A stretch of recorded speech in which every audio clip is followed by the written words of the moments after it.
Hi, I'm Johanna with InsideEdition.com, and today I'm here with Linda Pelaccio, who is a culinary historian, and she's going to give us an image of what Thanksgiving looked like 100 years ago. Hi, Johanna.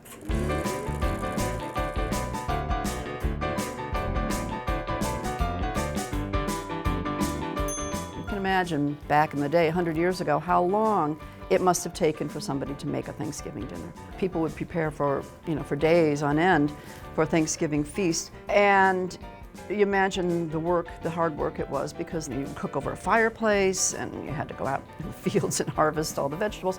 And then kitchen technology took over, and by the end of the 1800s, most people had cast iron cooking stoves, and that quickly was followed by the gas range in about 1910, and then by the 1920s, the electric range came about. Life became a lot easier. You just have to turn a button to light the oven rather than stoking a fire. Along with that, there were ice boxes, followed in the early 1900s by electric refrigerators. So you could shop ahead and you could store your food. So previous to this, before ice boxes, and when we were still preserving meats, I understand that's where the mincemeat pie kind of comes from, right? Yeah, mincemeat was something that was made up until about 60 years ago. A lot of slaughtering went on in the fall, and in order to preserve some of the parts of the animal that weren't used right away, they would use suet and some of the other sweets to preserve the meat, and that was called mincemeat. They would boil it and chop it up, and the beef suet was really very important in doing that. And they would make pie. It would be a savory pie in those days, not a sweet pie. And it actually was associated with the English Christmas celebration. Another reason that it kind of fell off the American table, because they didn't want anything too English, it had to be American. But then as the meat disappeared, the combination became sweeter, in addition of more sugars and honeys and more dried fruits. And brandy, of course, it had to be brandy. That helped preserve it also. And that was also followed by the food technology. Canning, as I mentioned, frozen vegetables. Linda, why don't you tell me a little bit about how my favorite dish, the green bean casserole, how did that come to be? And it became such a famous dish.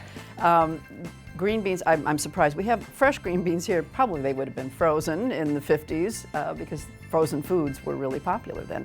Campbell's Soups were developing recipes for their condensed soups, and a woman by the name of Dorcas Riley was the head of that research team, and they came up with this recipe for the condensed soup and the green beans and French's fried onions. So the Campbell Soup Company decided to print it on the can of soup, and the rest is, as I say, history, right?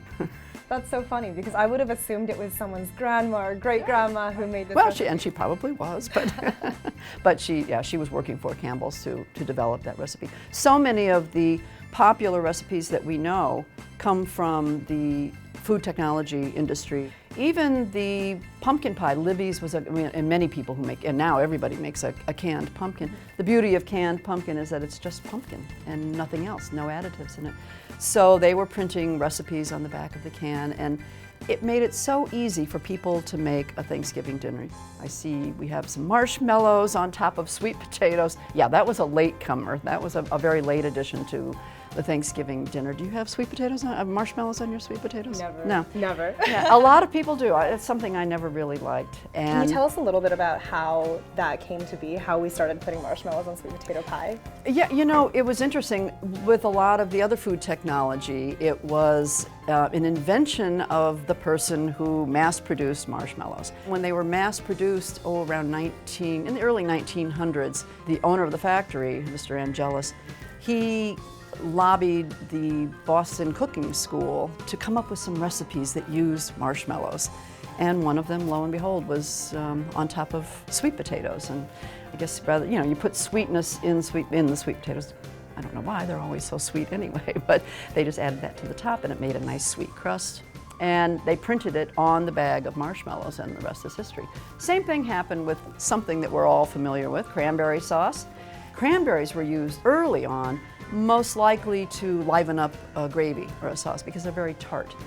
And to make a sauce would have required a lot of sugar, which in the early colonial days, they didn't have that much of it. Then it all changed. So, eventually we have the well-known cranberry sauce in a can, which is how most people know about cranberry sauce. In terms of foods that we eat today, what do you think in the next 50 years or in the next 100 years, what is going to go out of fashion? We are stressed about farming. We're losing a lot of the farms. So fresh vegetables are something that I would hope wouldn't go out of fashion.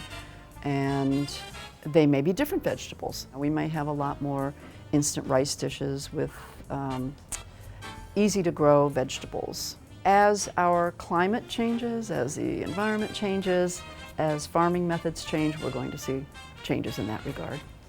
Thank you so much, Linda. This has been fascinating. Well, thank you for having me. Happy Thanksgiving.